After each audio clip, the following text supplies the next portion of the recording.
पूर्व सीएम एवं नेता प्रतिपक्ष जयराम ठाकुर का कहना है कि सीएम सुखू हमीरपुर में अपनी राजनीतिक जमीन को खिसकता देख अब वहां से भागने की तैयारी में है। मंडी में जयराम ठाकुर ने कहा कि बतौर सीएम उन्होंने हमीरपुर को एक ढेले का भी योगदान नहीं दिया। यही कारण है कि अब सीएम वहां से भागकर किसी दूसरे स्थान से चुनाव लड़ने की तैयारी में है। उन्होंने सीएम के मंडी में दिए उस बयान पर भी तंज कसा जिसमें सीएम ने मंडी को अपना घर परिवार बताते हुए यहां विकास की गंगा बहाने की बात कही थी। जयराम ठाकुर ने कहा कि जिन्होंने 3 वर्षों तक मंडी को सिर्फ उजाड़ने का काम किया, उनके मुंह से ऐसे बयान अच्छे नहीं लगते। 3 वर्षों में एक पटवार सर्कल तो खोल नहीं पाए, खुले हुए सभी संस्थान बंद कर दिए और चले हुए विकास कार्यों को रोक दिया। वे इस तरह की बातें कह रहे हैं। जयराम ठाकुर ने कहा कि आज सीएम की खुद उनकी ही पार्टी में स्वीकार्यता नहीं बची है और सभी उनको छोड़कर जाने को मजबूर है। कि आप मंडी में जब भी आते हैं काम करने के लिए नहीं आते हैं, सिर्फ गाली देने के लिए आते हैं। आपका रत्ती भर भी कंट्रीब्यूशन मंडी के लिए तो है ही नहीं, पूरे प्रदेश के लिए नहीं। मैं हमीरपुर गया, वहां पे आपका ढेले का कंट्रीब्यूशन नहीं है, योगदान नहीं है और इसलिए आप हमीरपुर छोड़ करके कहीं और जगह चुनाव लड़ने की सोच रहे हैं। वजह क्योंकि जमीन निकल चुकी है आपकी।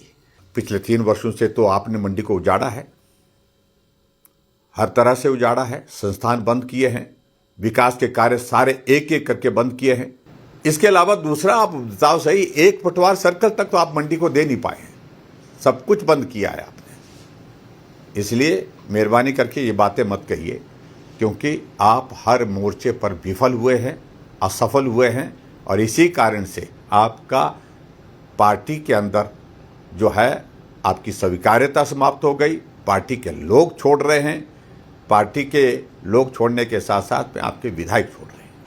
जयराम ठाकुर ने कैबिनेट मंत्री जगत सिंह नेगी पर आरोप लगाया कि उन्होंने धारा 118 की फाइलें बाय हैंड सैंक्शन करवाने के लिए लोग रखे हैं।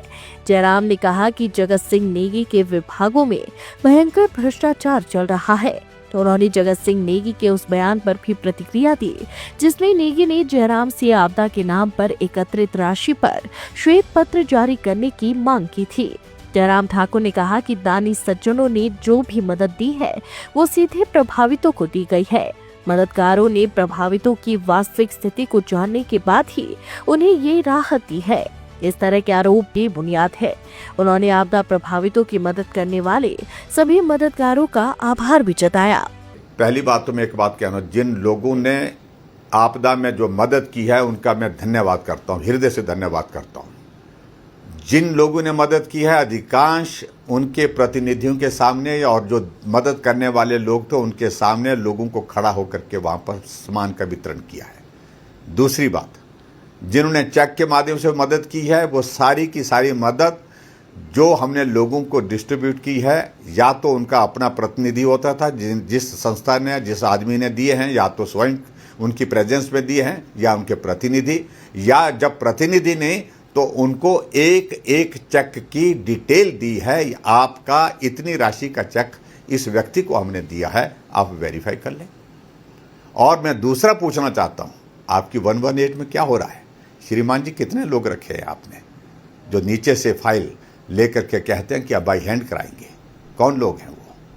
और मेरा आरोप है भयंकर भ्रष्टाचार, लूट में चाहिए, बेशर्मी के साथ लूट में चाहिए, ये मैं कहना चाहता हूँ। लाइव टाइम्स टीवी के लिए मंडी से वीरेंद्र भारद्वाज की रिपोर्ट। क्योंकि हर खास पल डिजर्व करता है एक चमक जो रहे हमेशा के लिए। रतन ज्वेलर्स मंडी लेकर आया है ट्रेंडी डिजाइनों और पारंपरिक खूबसूरती का परफेक्ट मेल। सोना हो, चांदी या डायमंड, हर गहना आपके स्टाइल की पहचान। रतन ज्वेलर्स, जहां हर ज्वेल एक कहानी कहती है आपकी खूबसूरती की।